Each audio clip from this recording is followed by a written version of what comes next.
Welcome back, guys. Thanks for checking this out. I hope you had a chance to see my first kind of smoothly recording tips and tricks video, just on my own behalf to help you all out. And hopefully it'll make a difference in your recording quality. But definitely check out the first one and if you get a chance. And I'm going to shoot to make this my second and final video of this little set of 2 videos. So just continuing from where I sort of left off, I want to, as I ran out of time in the previous video, I want to talk about mic position, which is so important, right? So honestly, there are many videos that corroborate the following sort of best position, like this. Okay, here's your mic right here, which you never want to touch. See how annoying it is, right? So you keep it around like your jawline and at about the angle of the jawline, but maybe a little bit higher than the bottom of the jaw, but not necessarily as high as the corner of your mouth or the angle of your mouth. So somewhere in between, like right around here-ish, if you will. It's kind of like halfway between here and here, between here and here, as far as vertical distance. And then horizontal distance should be about maybe, I don't know, maybe 2 inches from your mouth.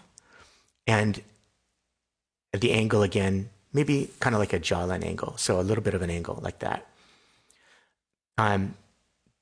You'll see the best artists recording like that, and a lot of the videos have talked about this online. So never record like this. How are you? I wanted to sing you a love song because I really love you very much. Okay. So yeah, that's cool, but you get a lot of breathy exhalation sounds. People don't want to hear, the air coming out of your mouth. They want to hear the sound. So that's another advantage of holding it to the side. And a third advantage to holding it to the side is that the mic is not going to be brushing up against your hair, like for girls, if they have long hair, or against your clothes. Or like a coat, something like that. Like even if it's hanging here, it's usually not gonna like brush up against your shirt much. But if you have like a coat or jacket or something on, it might. And that happens very often. Or if you move, if you move a little bit like that.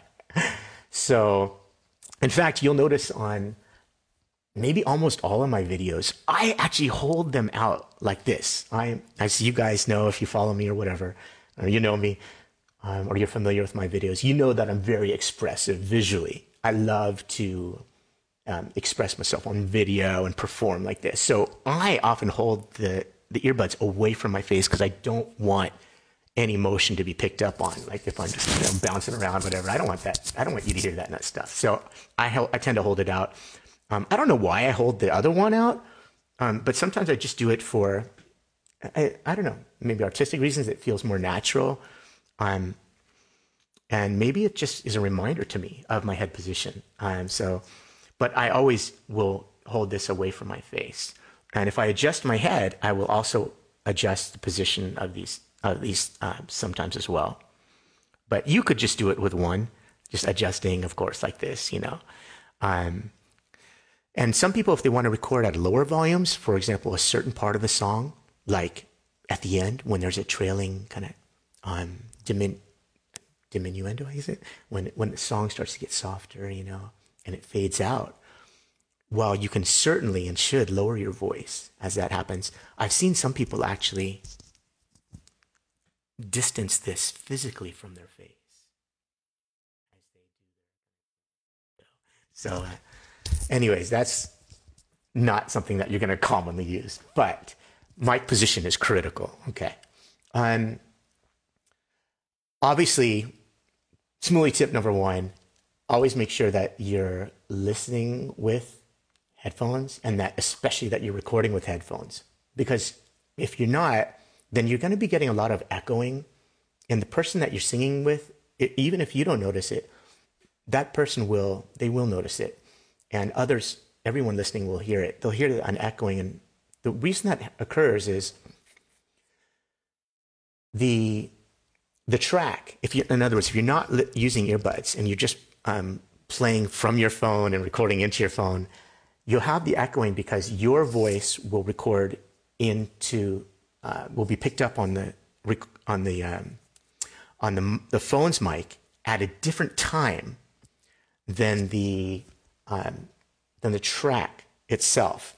Let's say I do an OC, my voice on that track will actually re-record. It will re-record when it plays ambiently and when it plays through the speaker in a sense. And so that's always the worst way to record. So never record with like a speaker on or something like that. Just do earbuds, very simple. Or your earphones, something like that. But always some sort of earphones or earbuds. Another really critical, awesome tip that will help you guys that surprisingly most people never really seem to figure out is which are like best effects and stuff like that, and what's the simplest kind of way to go about it.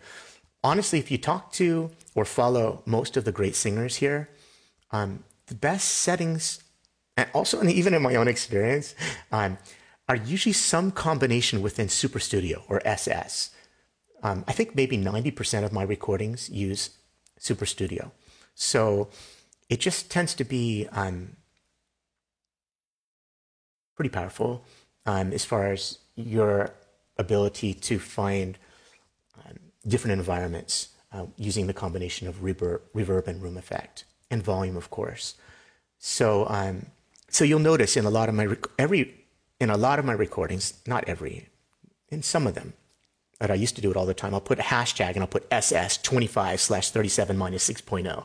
And that just means that I recorded in Super Studio at a reverb of 25 and a room effect of 37 and a volume of -6.0.